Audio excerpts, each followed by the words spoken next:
ये अपने को धोखा देना है। और 60 साल से यही हो रहा है। जो भी सरकार आती है अंग्रेज और यूरोप की व्यवस्थाओं में ही देश को सुधारने की कोशिश करती है। अंत में क्या होता है? कुछ सुधरता नहीं है। 59 साल में इतनी राजनीतिक पार्टियां आई, देश वहीं का वहीं है, क्योंकि व्यवस्था बदली नहीं है। तो अब हमें दो ही चीजें करनी है। या तो हमारी व्यवस्था जो अंग्रेजों की बनाई हुई और दी गई है, अंग्रेजों के बनाए हुए कानून, अंग्रेजों के बनाए हुए नियम आज भी इस देश में चल रहे हैं। आप जानते हैं अंग्रेजों ने भारत को गुलाम बनाने के लिए 35,735 कानून बनाए, वो सब के सब चल रहे हैं। छोटे छोटे नियम भी चल रहे हैं, जैसे संडे की छुट्टी यूरोप में होती है क्योंकि चर्च जाना है, हम क्यों करें? हमारे लिए संडे तो, मंडे तो, ट्यूसडे तो सब बराबर है। यूरोप में रविवार महत्वपूर्ण है क्योंकि वो ईसाईयत को मानते हैं। अरब देशों में शुक्रवार महत्वपूर्ण है क्योंकि वो इस्लाम को मानते हैं। यहूदियों में शनिवार महत्वपूर्ण है क्योंकि वो जुडाइज्म को मानते हैं। हमारे लिए रविवार, सोमवार, शनिवार सब एक जैसे हैं क्योंकि हम सबको मानते हैं। हमारे यहाँ सोमवार किसी का दिन है, मंगल किसी का, बुध किसी का, बृहस्पति किसी की, शुक्र किसी का, शनिवार उनके यहाँ तो ये है। अब हम उनकी नकल करके चलें, कैसे चलेगा? रविवार की छुट्टी तो बंद होनी चाहिए इस देश में। क्यों चलनी चाहिए? फिर उनके यहाँ सूर्य नहीं निकलता तो दफ्तरों में काम देर से शुरू होता था, तो उन्होंने 10-11 बजे का समय तय किया ऑफिस जाने का। हम क्यों करें 10-11 बजे ऑफिस की शुरुआत? हमारे यहाँ तो सूरज सवेरे 4:30 बजे निकल आता है और ब्रह्म मुहूर्त में किया हुआ काम सबसे अच्छा माना जाता है। तो हमारे ऑफिस तो सवेरे चलने चाहिए सूर्य के साथ। किसान जाता है खेत पे काम करने सूर्य के साथ। जो 70 करोड़ किसान सूर्य के साथ काम कर सकते हैं तो 10-12 करोड़ सरकारी कर्मचारी क्यों नहीं कर सकते? उनको 11 बजे ऑफिस क्यों मिलना चाहिए जाने के लिए? और 11 बजे ऑफिस पहुंचते हैं जब आधा दिन बीत चुका होता है और आधी शक्ति खत्म हो चुकी होती है काम करने की। हमारे यहाँ बजट आता है फरवरी के अंतिम सप्ताह में 27-28 तारीख को। क्यों? ये तो यूरोप की मान्यता है कि उनका नया वर्ष 1 अप्रैल से शुरू होता है, जिस दिन वो अप्रैल फूल मनाते हैं, क्योंकि लोगों को मूर्ख बनाना है बजट के माध्यम से। हम भी वही दिन से अपना बजट चलाएं। हमारा तो नया साल दिवाली से शुरू हो जाता है, तो हमारा बजट तो दिवाली को आना चाहिए। हम उनकी मान्यताओं में फंसे हैं। जनवरी, फरवरी, मार्च, अप्रैल, जिनका मतलब हमें नहीं मालूम। जनवरी का मतलब कोई बता सकता है? क्या मतलब?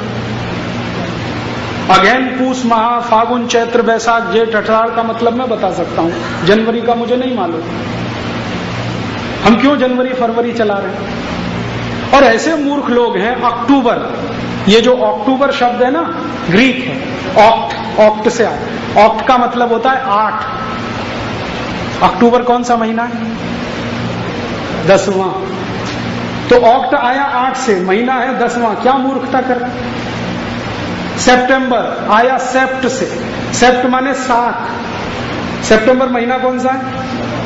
9, और बोल रहे हैं 7।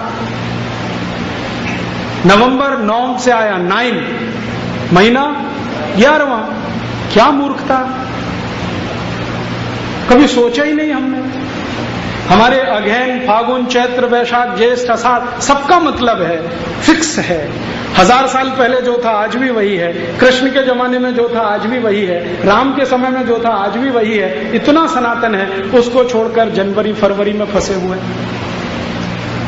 और कुछ कुछ तो ऐसी मूर्खताएं हम कर रहे हैं। मदर्स डे मना रहे हैं, मदर्स डे। रोज तो हमारे यहाँ यही होता है। यूरोप में पता है क्या होता है? मैंने आपसे कहा ना, माँ बच्चे को दूध नहीं पिलाती, साल में एक ही दिन पिलाती है, वो दिन मदर्स डे। बाकी दिन नर्स दूध पिलाती है, तो इसलिए वो मदर्स डे मनाते हैं। हमारे यहाँ तो सभी माँ अपने बच्चों को रोज दूध पिलाती है, हर दिन तो मदर्स डे है। फादर्स डे उस दिन होता है जब बच्चे अपने बाप के साथ डाइनिंग टेबल पे बैठ के खाना खाते हैं, वो फादर्स डे है। यहाँ तो हर दिन बाप बिना बेटे के खाना ही नहीं खा सकता, तो कहेगा गले से उतरता ही नहीं है, बेटा तो चाहिए साथ में खाना खाने। तो everyday father's day, everyday mother's day. हम फंस गए उनके चक्कर। वैलेंटाइन डे, जिसका मतलब ही हमें नहीं मालूम। तो मेरा आपसे ये कहना है, और कभी कभी तो इतना मुझे दुख होता है, कोई थोड़े अंग्रेजी पढ़े लिखे घरों में चला जाता हूं जो बहुत पूरी अंग्रेजी नहीं जानते, पूरी हिंदी भी नहीं जानते, वो बहुत सत्यानाश करते, अधकचरे लोग। वो क्या कहते हो Rajiv Dixit, she is my Mrs. तो मैं पूछता हूं really she is your Mrs? क्योंकि प्लेटो ने मिसेस शब्द दिया है वैश्याओं के लिए, रखेल को मिसेस कहते हैं। आपने सुना है यूरोप में so and so Mrs, Mrs Pandey, Mrs Sharma, Mrs ये, माने उसकी रखेल, पांडे की रखेल मिसेस पांडे, सब शर्मा की रखेल मिसेस शर्मा। हम अपनी धर्मपत्नी को मिसेस बनाने में लग गए, बिना सोचे समझे, बिना अकल के, शी इज माई मिसेस। तब मैं पूछता हूं रियली? तब वो थोड़े बौखला है। और धर्मपत्नियों ने पति को मिस्टर बना दिया, मिस्टर माने उसका उल्टा। और मिस तो बहुत ही खराब शब्द, मिस माने एक ऐसी वैश्या जो कई पुरुषों के साथ सोए, मिसेस तो किसी एक की ही रहती है, मिस तो किसी की भी होती है। हमने अपनी बेटियों के नाम के आगे बड़े गर्व से मिस आकृति, मिस फलाना, मिस ढिमाका लगा दी। पहले शब्दों को जाने फिर उनका उपयोग करें। मम्मी शब्द है यूरोप में, मम्मी माने डेड बॉडी, मरा हुआ शरीर। हमने बच्चों को चिल्ला चिल्ला के मम्मी बोल सिखा दिया। पप्पा जिसका कोई मतलब ही नहीं है अंग्रेजी, पापा शब्द का कोई अर्थ नहीं। मम्मी का तो है भी कि डेड बॉडी, पापा का तो वो भी नहीं, बुलवा रहे हैं पापा पापा पापा। और अंकल आंटी तो बहुत ही खतरनाक। अंकल पता है क्या होते हैं? जैसे कोई बाप है, उसके भाई हैं जो उसके बाप की दूसरी रखेलों से पैदा हुए हैं, वो सब अंकल है। और आंटी उसका फीमेल पार्ट है। हम किसी को भी अंकल और आंटी बोल देते बिना सोचे समझे, और सामने वाला स्वीकार भी कर लेता, उसको मालूम नहीं है कितनी बड़ी गाली दे रहा है।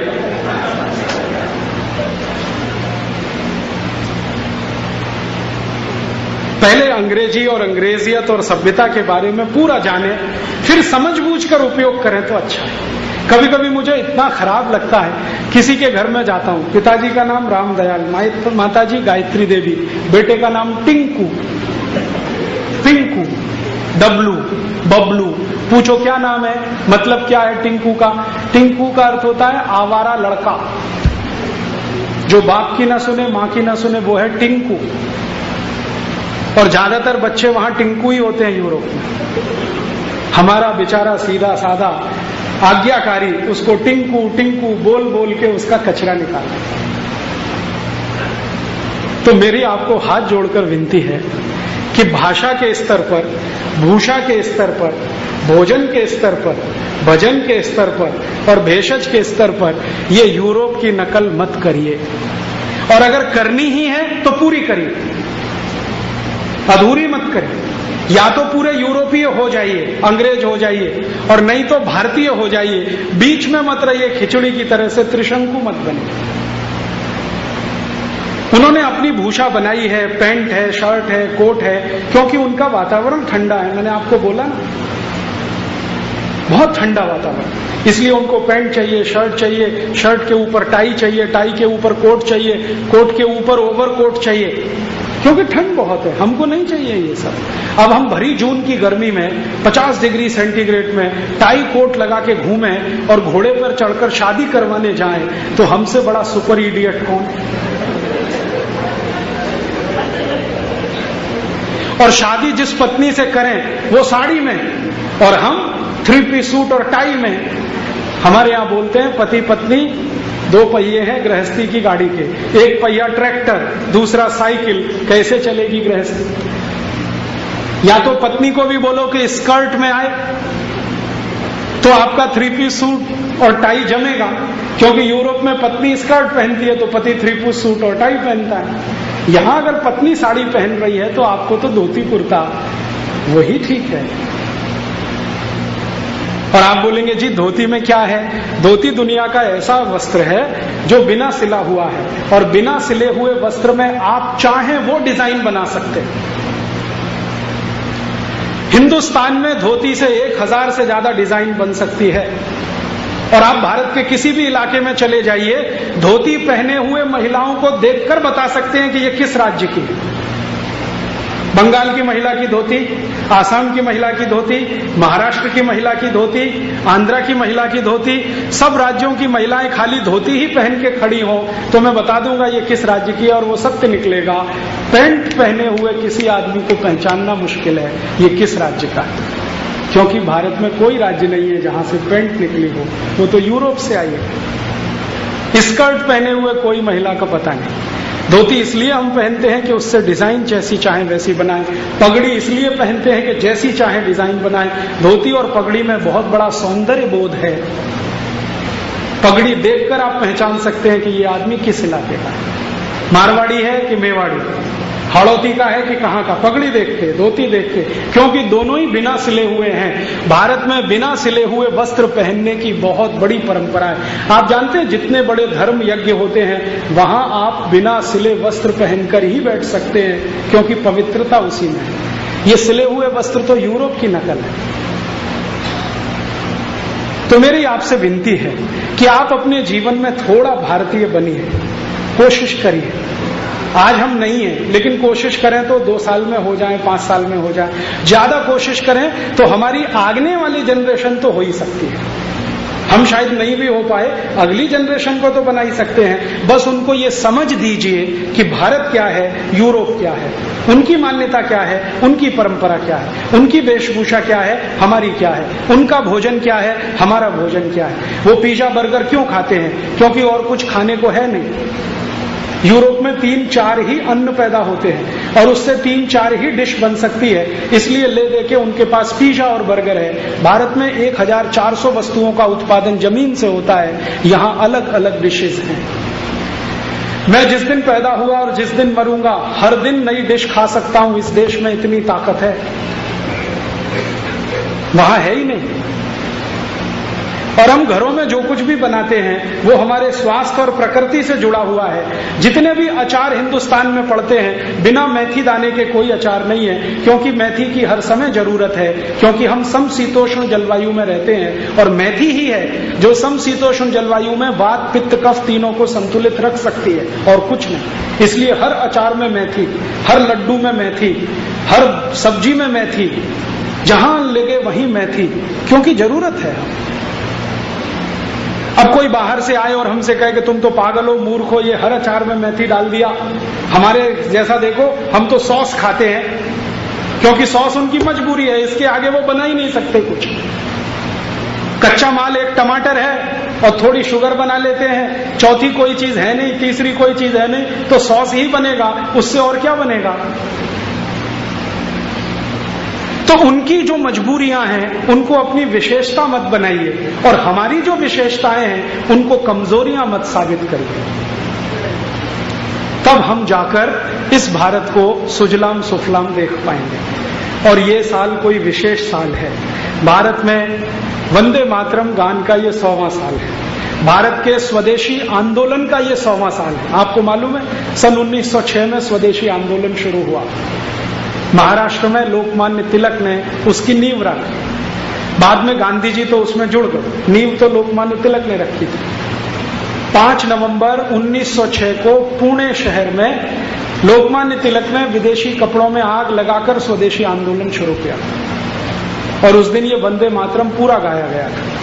तब से ये दोनों कहानी एक साथ जुड़ गई। तो वंदे मातरम का 100वां वर्ष है, स्वदेशी आंदोलन का 100वां वर्ष है।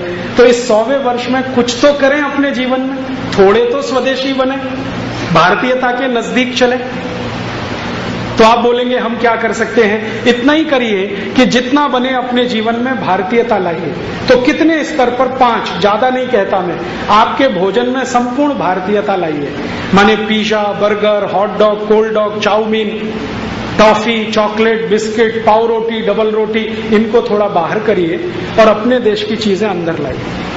हमको पिज्जा बर्गर की जरूरत नहीं। अपने पास इडली है, सांभर है, रसम है, उत्तपम है, डोसा है, पूरी है, कचौरी है, सब्जी है, खीर है, पापड़ है, खाखरा है, 20 किस्म के खाखरे हैं, फाफड़ा है, पता नहीं क्या क्या है। हमको ये सब नहीं चाहिए। अपना भोजन और अपनी भूषा, बन पड़े उतनी भारतीय भूषा जितना संभव हो। फिर तीसरा अपना भजन, माने अपना गान, अपना संगीत। ये पॉप म्यूजिक, रॉक म्यूजिक, इसमें मत फंसिए, क्योंकि उसमें म्यूजिक जैसा कुछ है नहीं, न कर्ण प्रिय है न शरीर के लिए अच्छा है। तो भारतीय संगीत, भारतीय भजन, इसमें जाइए, आनंद भी मिलेगा, मोक्ष प्राप्ति भी होगी। यहां तो सब कलाएं मोक्ष प्राप्ति का साधन है। फिर उसके बाद भारतीय भजन के बाद भारतीय भेषज, माने औषधि, जितनी बने भारत की औषधि खाइए। अब तो आपको मालूम है यूरोप के बड़े बड़े डॉक्टर कह रहे हैं कि एलोपैथी में कोई औषधि नहीं है, आप खाओ सब जहर है, ताकत आपकी है कि पचा लो तो जिंदा, नहीं तो मर जाओ। आपने देखा आजकल अमेरिका का एक बहुत बड़ा डॉक्टर है डीन ओर्निश, वो चिल्ला चिल्ला के कह रहा है कि एलोपैथी में कोई मेडिसिन नहीं है, सब जहर है, तुम्हारी ताकत कितनी है जहर को पचाने की तुम तय कर लो। और ये जो एलोपैथी के हम गुणगान गाते हैं ना, आपको मालूम है ये शुरू कैसे हुई है? ये ज्यादा पुरानी नहीं है, 200-250 साल पहले की एक पुरानी कहानी सुना देता हूं, कैसे डॉक्टर होते थे। जॉर्ज वॉशिंगटन अमेरिका के एक राष्ट्रपति हुए, उनका एलोपैथी में परम विश्वास था। उनका एक बहुत अच्छा डॉक्टर था एमडी। तो एक दिन उनको बुखार आ गया, तो एलोपैथी का जो जनक माना जाता है ना, वो एक हिप्पोक्रेट्स नाम का व्यक्ति है।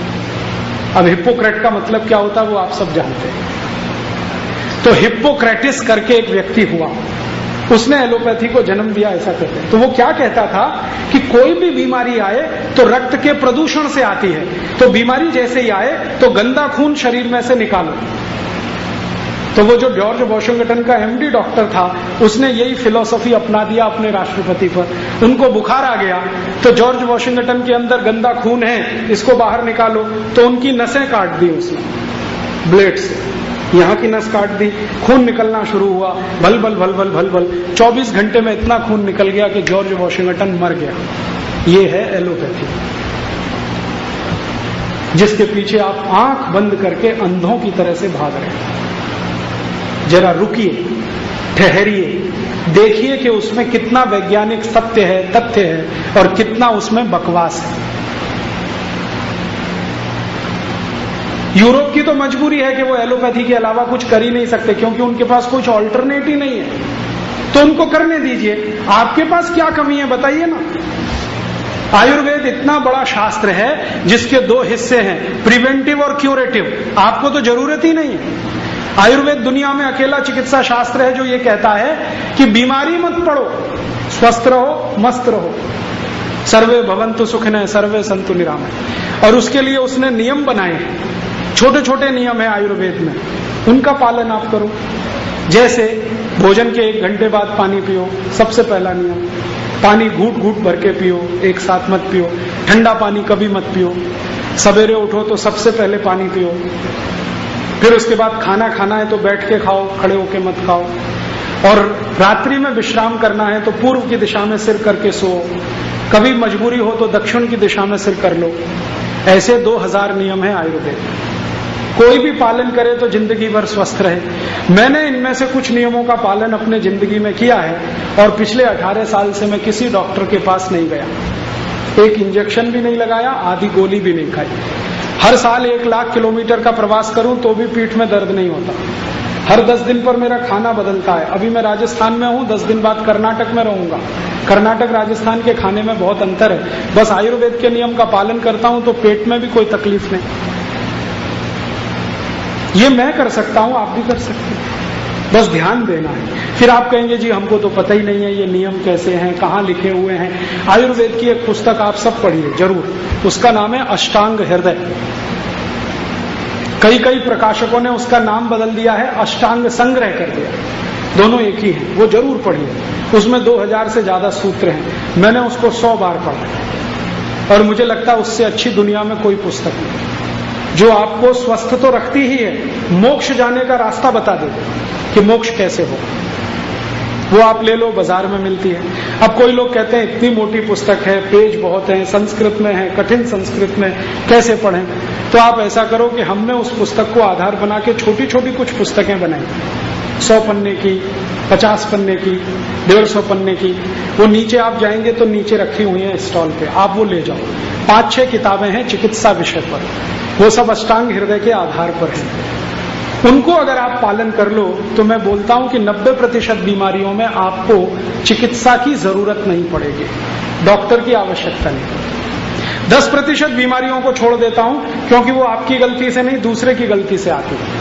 जैसे आप गाड़ी से जा रहे हैं, एक्सीडेंट हो गया, अब इसमें आपकी कोई मजबूरी नहीं है, हो गया तो अब वहां आपको थोड़ी सर्जरी की जरूरत पड़ेगी। तो 10% घटनाओं को छोड़कर 90% बीमारियों में न डॉक्टर की जरूरत है, न दवाओं की जरूरत है, न हॉस्पिटल की जरूरत है। आप अपने घर में ही ये कर सकते हैं। आयुर्वेद की जरूर जरूरत है, और आयुर्वेद हमारे जीवन का शास्त्र है, चिकित्सा का शास्त्र नहीं, जीवन का शास्त्र है। जीवन कैसे जीना, भारत में रहते हुए इस भूगोल खंड में जहां की जलवायु समशीतोष्ण है, जहां 16 तरह के क्लाइमेट जोन्स हैं, ऐसे स्थान पे कैसे जिंदगी जीना, ये आयुर्वेद में है। अगर आप चाहें तो अध्ययन करिए, संस्कृत में करें तो बहुत अच्छा, सरल हिंदी में करना चाहें तो नीचे हमारे प्रकाशन की किताबें हैं, आप ले जाइए। किसी भी पुस्तक पर हमारा कॉपीराइट नहीं, सबको कॉपी करने का राइट है, क्योंकि हम भारतीयता में मानते हैं जिसमें ज्ञान किसी की संपत्ति नहीं, सबके लिए। मेरे लिए थोड़ी है, मैंने कहीं से लिया आपको दिया, आप किसी और को दे दो। ज्ञान को तो बांटने की परंपरा, हम तो जितना ज्ञान बांटें उतना बढ़ता है, जितना दान दें उतना बढ़ता है। यूरोप में तकलीफ है कि हर ज्ञान को पेटेंट करके रखो, दूसरे को छूने मत दो। तो वो पुस्तकें पढ़ सकते हैं, ऐसी इन विषयों पे छोटी छोटी सीडी बनाई है, वो सुन सकते हैं, दूसरों को सुना सकते हैं। थोड़ा इसका प्रचार करिए भारत और भारतीयता का, तो अगले 2-3 वर्ष में शायद ये देश बदले। आप नहीं बदलें तो आपकी पीढ़ी जरूर बदल जाए जो आने वाली है, तो शायद एक नया भारत हम देखें, जो भारत हो, भारतीयता से युक्त हो, जिसमें इंडिया ना हो, जिसका मतलब ही हमें नहीं मालूम। तो मेरा आपसे ये कहना है, और कभी कभी तो इतना मुझे दुख होता है, कोई थोड़े अंग्रेजी पढ़े लिखे घरों में चला जाता हूं जो बहुत पूरी अंग्रेजी नहीं जानते, पूरी हिंदी भी नहीं जानते, वो बहुत सत्यानाश करते हैं, अधकचरे में। वो क्या कहते हो, Rajiv Dixit, she is my Mrs. तो मैं पूछता हूं, really she is your Mrs? क्योंकि प्लेटो ने मिसेस शब्द दिया है वैश्याओं के लिए, रखेल को मिसेस कहते हैं। आपने सुना यूरोप में so and so Mrs, Mrs Pandey, Mrs Sharma, Mrs ये, माने उसकी रखेल, पांडे की रखेल मिसेस पांडे, सब शर्मा की रखेल मिसेस शर्मा। हम अपनी धर्मपत्नी को मिसेस बनाने में लग गए, बिना सोचे समझे, बिना अकल के। She is my Mrs. तब मैं पूछता हूं, रियली? तब वो थोड़े बौखला है। और धर्मपत्नियों ने पति को मिस्टर बना दिया। मिस्टर माने उसका उल्टा, और मिस तो बहुत ही खराब शब्द। मिस माने एक ऐसी वैश्या जो कई पुरुषों के साथ सोए। मिसेस तो किसी एक की ही रहती है, मिस तो किसी की भी होती है। हमने अपनी बेटियों के नाम के आगे बड़े गर्व से मिस आकृति, मिस फलाना, मिस ढिमाका लगा दी। पहले शब्दों को जाने, फिर उनका उपयोग। मम्मी शब्द है यूरोप में, मम्मी माने डेड बॉडी, मरा हुआ शरीर। हमने बच्चों को चिल्ला चिल्ला के मम्मी बोल सिखा दिया। पप्पा, जिसका कोई मतलब ही नहीं है अंग्रेजी, पापा शब्द का कोई अर्थ नहीं। मम्मी का तो है भी कि डेड बॉडी, पापा का तो वो भी नहीं। बुलवा रहे हैं पापा पापा पापा। और अंकल आंटी तो बहुत ही खतरनाक। अंकल पता है क्या होते हैं? जैसे कोई बाप है, उसके भाई हैं जो उसके बाप की दूसरी रखेलों से पैदा हुए हैं, वो सब अंकल हैं। और आंटी उसका फीमेल पार्ट है। हम किसी को भी अंकल और आंटी बोल देते बिना सोचे समझे, और सामने वाला स्वीकार भी कर लेता, उसको मालूम नहीं है कितनी बड़ी गाली दे रहा है।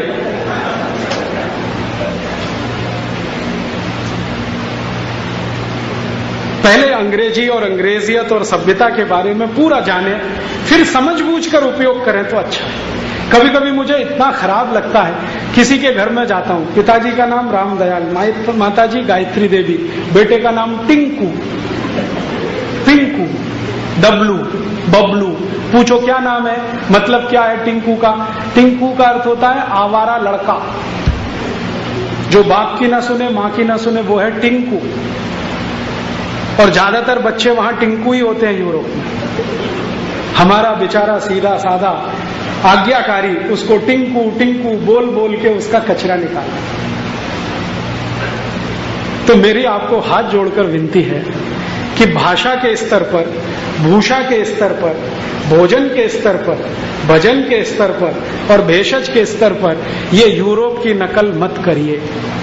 और अगर करनी ही है तो पूरी करिए, अधूरी मत करिए। या तो पूरे यूरोपीय हो जाइए, अंग्रेज हो जाइए, और नहीं तो भारतीय हो जाइए। बीच में मत रहिए खिचड़ी की तरह से, त्रिशंकु मत बनिए। उन्होंने अपनी भूषा बनाई है, पैंट है, शर्ट है, कोट है, क्योंकि उनका वातावरण ठंडा है। मैंने आपको बोला ना, बहुत ठंडा वातावरण, इसलिए उनको पैंट चाहिए, शर्ट चाहिए, शर्ट के ऊपर टाई चाहिए, टाई के ऊपर कोट चाहिए, कोट के ऊपर ओवरकोट चाहिए, क्योंकि ठंड बहुत है। हमको नहीं चाहिए ये सब।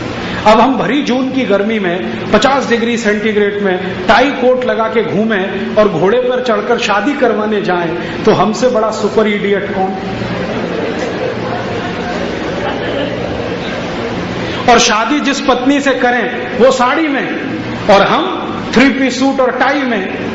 हमारे यहां बोलते हैं पति पत्नी 2 पहिए हैं गृहस्थी की गाड़ी के, 1 पहिया ट्रैक्टर, दूसरा साइकिल, कैसे चलेगी गृहस्थी?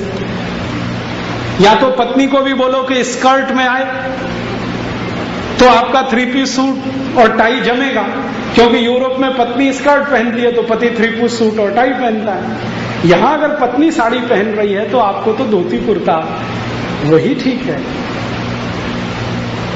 और आप बोलेंगे जी धोती में क्या है? धोती दुनिया का ऐसा वस्त्र है जो बिना सिला हुआ है, और बिना सिले हुए वस्त्र में आप चाहें वो डिजाइन बना सकते हैं। हिंदुस्तान में धोती से 1000 से ज्यादा डिजाइन बन सकती है। और आप भारत के किसी भी इलाके में चले जाइए, धोती पहने हुए महिलाओं को देखकर बता सकते हैं कि ये किस राज्य की। बंगाल की महिला की धोती, आसाम की महिला की धोती, महाराष्ट्र की महिला की धोती, आंध्रा की महिला की धोती, सब राज्यों की महिलाएं खाली धोती ही पहन के खड़ी हों तो मैं बता दूंगा ये किस राज्य की है, और वो सत्य निकलेगा। पैंट पहने हुए किसी आदमी को पहचानना मुश्किल है ये किस राज्य का है, क्योंकि भारत में कोई राज्य नहीं है जहां से पैंट निकली हो, वो तो यूरोप से आई है। स्कर्ट पहने हुए कोई महिला का पता नहीं। धोती इसलिए हम पहनते हैं कि उससे डिजाइन जैसी चाहे वैसी बनाएं। पगड़ी इसलिए पहनते हैं कि जैसी चाहे डिजाइन बनाएं। धोती और पगड़ी में बहुत बड़ा सौंदर्य बोध है। पगड़ी देखकर आप पहचान सकते हैं कि ये आदमी किस इलाके का है, मारवाड़ी है कि मेवाड़ी, हाड़ौती का है कि कहाँ का। पगड़ी देख के, धोती देख के, क्योंकि दोनों ही बिना सिले हुए हैं। भारत में बिना सिले हुए वस्त्र पहनने की बहुत बड़ी परंपरा है। आप जानते हैं जितने बड़े धर्म यज्ञ होते हैं वहां आप बिना सिले वस्त्र पहनकर ही बैठ सकते हैं, क्योंकि पवित्रता उसी में है। ये सिले हुए वस्त्र तो यूरोप की नकल है। तो मेरी आपसे विनती है कि आप अपने जीवन में थोड़ा भारतीय बनिए, कोशिश करिए। आज हम नहीं हैं, लेकिन कोशिश करें तो 2 साल में हो जाए, 5 साल में हो जाए। ज्यादा कोशिश करें तो हमारी आगने वाली जनरेशन तो हो ही सकती है। हम शायद नहीं भी हो पाए, अगली जनरेशन को तो बना ही सकते हैं। बस उनको ये समझ दीजिए कि भारत क्या है, यूरोप क्या है, उनकी मान्यता क्या है, उनकी परंपरा क्या है, उनकी वेशभूषा क्या है, हमारी क्या है, उनका भोजन क्या है, हमारा भोजन क्या है। वो पिज्जा बर्गर क्यों खाते हैं? क्योंकि और कुछ खाने को है नहीं। यूरोप में 3-4 ही अन्न पैदा होते हैं और उससे 3-4 ही डिश बन सकती है, इसलिए ले दे के उनके पास पिज्जा और बर्गर है। भारत में 1400 वस्तुओं का उत्पादन जमीन से होता है, यहाँ अलग अलग डिशेज हैं। मैं जिस दिन पैदा हुआ और जिस दिन मरूंगा हर दिन नई डिश खा सकता हूं। इस देश में इतनी ताकत है, वहां है ही नहीं। और हम घरों में जो कुछ भी बनाते हैं वो हमारे स्वास्थ्य और प्रकृति से जुड़ा हुआ है। जितने भी अचार हिंदुस्तान में पड़ते हैं, बिना मेथी दाने के कोई अचार नहीं है, क्योंकि मेथी की हर समय जरूरत है, क्योंकि हम समशीतोष्ण जलवायु में रहते हैं और मेथी ही है जो समशीतोष्ण जलवायु में वात, पित्त, कफ तीनों को संतुलित रख सकती है और कुछ नहीं। इसलिए हर अचार में मेथी, हर लड्डू में मेथी, हर सब्जी में मेथी, जहां लगे वहीं मेथी, क्योंकि जरूरत है। अब कोई बाहर से आए और हमसे कहे कि तुम तो पागल हो, मूर्ख हो, ये हर अचार में मेथी डाल दिया। हमारे जैसा देखो, हम तो सॉस खाते हैं क्योंकि सॉस उनकी मजबूरी है, इसके आगे वो बना ही नहीं सकते कुछ। कच्चा माल एक टमाटर है और थोड़ी शुगर बना लेते हैं, चौथी कोई चीज है नहीं, तीसरी कोई चीज है नहीं, तो सॉस ही बनेगा, उससे और क्या बनेगा। तो उनकी जो मजबूरियां हैं उनको अपनी विशेषता मत बनाइए, और हमारी जो विशेषताएं हैं उनको कमजोरियां मत साबित करिए। तब हम जाकर इस भारत को सुजलाम सुफलाम देख पाएंगे। और ये साल कोई विशेष साल है। भारत में वंदे मातरम गान का ये 100वां साल है। भारत के स्वदेशी आंदोलन का ये 100वां साल है। आपको मालूम है, सन 1906 में स्वदेशी आंदोलन शुरू हुआ। महाराष्ट्र में लोकमान्य तिलक ने उसकी नींव रखी। बाद में गांधी जी तो उसमें जुड़ गए, नींव तो लोकमान्य तिलक ने रखी थी। 5 नवंबर 1906 को पुणे शहर में लोकमान्य तिलक ने विदेशी कपड़ों में आग लगाकर स्वदेशी आंदोलन शुरू किया, और उस दिन ये वंदे मातरम पूरा गाया गया था। तब से ये दोनों कहानी एक साथ जुड़ गई। तो वंदे मातरम का 100वां वर्ष है, स्वदेशी आंदोलन का 100वां वर्ष है। तो इस 100वें वर्ष में कुछ तो करें अपने जीवन में, थोड़े तो स्वदेशी बने, भारतीयता के नजदीक चले। तो आप बोलेंगे हम क्या कर सकते हैं? इतना ही करिए कि जितना बने अपने जीवन में भारतीयता लाइए। तो कितने स्तर पर? 5, ज्यादा नहीं कहता मैं। आपके भोजन में संपूर्ण भारतीयता लाइए, माने pizza, burger, hot dog, cold dog, chow mein, toffee, chocolate, biscuit, पाव रोटी, डबल रोटी, इनको थोड़ा बाहर करिए और अपने देश की चीजें अंदर लाइए। हमको पिज्जा बर्गर की जरूरत नहीं। अपने पास इडली है, सांभर है, रसम है, उत्तपम है, डोसा है, पूरी है, कचौरी है, सब्जी है, खीर है, पापड़ है, खाखरा है, 20 किस्म के खाखरे हैं, फाफड़ा है, पता नहीं क्या क्या है। हमको ये सब नहीं चाहिए। अपना भोजन और अपनी भूषा, बन पड़े उतनी भारतीय भूषा जितना संभव हो। फिर तीसरा, अपना भजन, माने अपना गान, अपना संगीत। ये पॉप म्यूजिक, रॉक म्यूजिक, इसमें मत फंसिए, क्योंकि उसमें म्यूजिक जैसा कुछ है नहीं। न कर्ण प्रिय है, न शरीर के लिए अच्छा है। तो भारतीय संगीत, भारतीय भजन, इसमें जाइए, आनंद भी मिलेगा, मोक्ष प्राप्ति भी होगी। यहां तो सब कलाएं मोक्ष प्राप्ति का साधन है। फिर उसके बाद भारतीय भजन के बाद भारतीय भेषज, माने औषधि, जितनी बने भारत की औषधि खाइए। अब तो आपको मालूम है, यूरोप के बड़े बड़े डॉक्टर कह रहे हैं कि एलोपैथी में कोई औषधि नहीं है, आप खाओ सब जहर है। ताकत आपकी है कि पचा लो तो जिंदा, नहीं तो मर जाओ। आपने देखा आजकल अमेरिका का एक बहुत बड़ा डॉक्टर है, डीन ओर्निश, वो चिल्ला चिल्ला के कह रहा है कि एलोपैथी में कोई मेडिसिन नहीं है, सब जहर है। तुम्हारी ताकत कितनी है जहर को पचाने की, तुम तय कर लो। और ये जो एलोपैथी के हम गुणगान गाते हैं ना, आपको मालूम है ये शुरू कैसे हुई है? ये ज्यादा पुरानी नहीं है, 200-250 साल पहले की एक पुरानी कहानी सुना देता हूं, कैसे डॉक्टर होते थे। जॉर्ज वॉशिंगटन अमेरिका के एक राष्ट्रपति हुए। उनका एलोपैथी में परम विश्वास था। उनका एक बहुत अच्छा डॉक्टर था, एमडी। तो एक दिन उनको बुखार आ गया। तो एलोपैथी का जो जनक माना जाता है ना, वो एक हिप्पोक्रेट्स नाम का व्यक्ति है।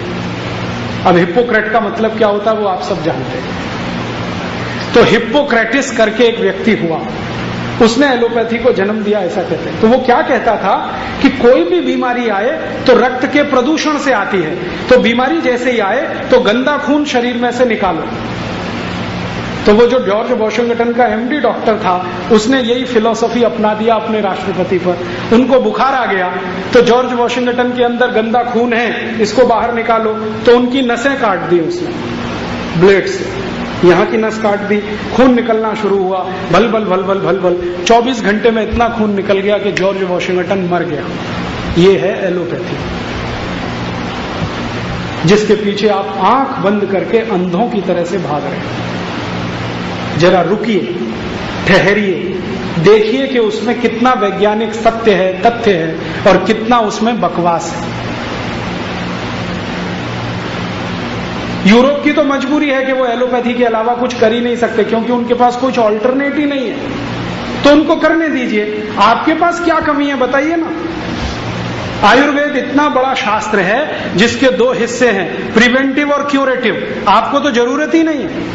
आयुर्वेद दुनिया में अकेला चिकित्सा शास्त्र है जो ये कहता है कि बीमारी मत पड़ो, स्वस्थ रहो, मस्त रहो, सर्वे भवन्तु सुखिनः सर्वे सन्तु निरामय। और उसके लिए उसने नियम बनाए हैं, छोटे छोटे नियम है आयुर्वेद में, उनका पालन आप करो। जैसे भोजन के 1 घंटे बाद पानी पियो, सबसे पहला नियम। पानी घूट घूट भर के पियो, एक साथ मत पियो। ठंडा पानी कभी मत पियो। सवेरे उठो तो सबसे पहले पानी पियो। फिर उसके बाद खाना खाना है तो बैठ के खाओ, खड़े होके मत खाओ। और रात्रि में विश्राम करना है तो पूर्व की दिशा में सिर करके सो। कभी मजबूरी हो तो दक्षिण की दिशा में सिर कर लो। ऐसे 2000 नियम है आयुर्वेद। कोई भी पालन करे तो जिंदगी भर स्वस्थ रहे। मैंने इनमें से कुछ नियमों का पालन अपने जिंदगी में किया है और पिछले 18 साल से मैं किसी डॉक्टर के पास नहीं गया, एक इंजेक्शन भी नहीं लगाया, आधी गोली भी नहीं खाई। हर साल 1 लाख किलोमीटर का प्रवास करूं तो भी पीठ में दर्द नहीं होता। हर 10 दिन पर मेरा खाना बदलता है। अभी मैं राजस्थान में हूं, 10 दिन बाद कर्नाटक में रहूंगा। कर्नाटक राजस्थान के खाने में बहुत अंतर है। बस आयुर्वेद के नियम का पालन करता हूं तो पेट में भी कोई तकलीफ नहीं। ये मैं कर सकता हूं, आप भी कर सकते हैं, बस ध्यान देना है। फिर आप कहेंगे जी हमको तो पता ही नहीं है ये नियम कैसे हैं, कहाँ लिखे हुए हैं। आयुर्वेद की एक पुस्तक आप सब पढ़िए जरूर, उसका नाम है अष्टांग हृदय। कई प्रकाशकों ने उसका नाम बदल दिया है, अष्टांग संग्रह कर दिया, दोनों एक ही है। वो जरूर पढ़िए, उसमें 2000 से ज्यादा सूत्र हैं। मैंने उसको 100 बार पढ़ा है और मुझे लगता है उससे अच्छी दुनिया में कोई पुस्तक नहीं, जो आपको स्वस्थ तो रखती ही है, मोक्ष जाने का रास्ता बता देती कि मोक्ष कैसे हो। वो आप ले लो, बाजार में मिलती है। अब कोई लोग कहते हैं इतनी मोटी पुस्तक है, पेज बहुत हैं, संस्कृत में है, कठिन संस्कृत में, कैसे पढ़ें? तो आप ऐसा करो कि हमने उस पुस्तक को आधार बना के छोटी छोटी कुछ पुस्तकें बनाई, 100 पन्ने की, 50 पन्ने की, 150 पन्ने की। वो नीचे आप जाएंगे तो नीचे रखी हुई है स्टॉल पे, आप वो ले जाओ। 5-6 किताबें हैं चिकित्सा विषय पर, वो सब अष्टांग हृदय के आधार पर हैं। उनको अगर आप पालन कर लो तो मैं बोलता हूं कि 90% बीमारियों में आपको चिकित्सा की जरूरत नहीं पड़ेगी, डॉक्टर की आवश्यकता नहीं। 10% बीमारियों को छोड़ देता हूं क्योंकि वो आपकी गलती से नहीं, दूसरे की गलती से आती है। जैसे आप गाड़ी से जा रहे हैं, एक्सीडेंट हो गया, अब इसमें आपकी कोई मजबूरी नहीं, हो गया तो अब वहां आपको थोड़ी सर्जरी की जरूरत पड़ेगी। तो 10% घटनाओं को छोड़कर 90% बीमारियों में न डॉक्टर की जरूरत है, न दवाओं की जरूरत है, न हॉस्पिटल की जरूरत है। आप अपने घर में ही ये कर सकते हैं। आयुर्वेद की जरूर जरूरत है। और आयुर्वेद हमारे जीवन का शास्त्र है, चिकित्सा का शास्त्र नहीं, जीवन का शास्त्र है। जीवन कैसे जीना, भारत में रहते हुए इस भूगोल खंड में जहां की जलवायु समशीतोष्ण है, जहां 16 तरह के क्लाइमेट जोन्स हैं, ऐसे स्थान पे कैसे जिंदगी जीना, ये आयुर्वेद में है। अगर आप चाहें तो अध्ययन करिए, संस्कृत में करें तो बहुत अच्छा, सरल हिंदी में करना चाहें तो नीचे हमारे प्रकाशन की किताबें हैं, आप ले जाइए। किसी भी पुस्तक पर हमारा कॉपीराइट नहीं, सबको कॉपी करने का राइट है, क्योंकि हम भारतीयता में मानते हैं जिसमें ज्ञान किसी की संपत्ति नहीं, सबके लिए। मेरे लिए थोड़ी है, मैंने कहीं से लिया आपको दिया, आप किसी और को दे दो। ज्ञान को तो बांटने की परंपरा है। हम तो जितना ज्ञान बांटें उतना बढ़ता है, जितना दान दें उतना बढ़ता है। यूरोप में तकलीफ है कि हर ज्ञान को पेटेंट करके रखो, दूसरे को छूने मत दो।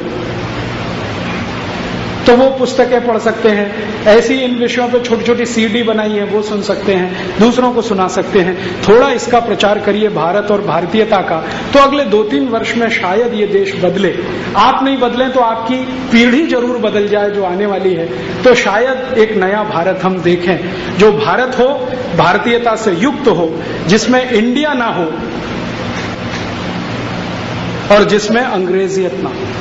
तो ऐसा भारत बने, ये मेरी अभीष्ट, मैं चाहता हूं कि ऐसा हो। इसी के लिए ये सारा अभियान है।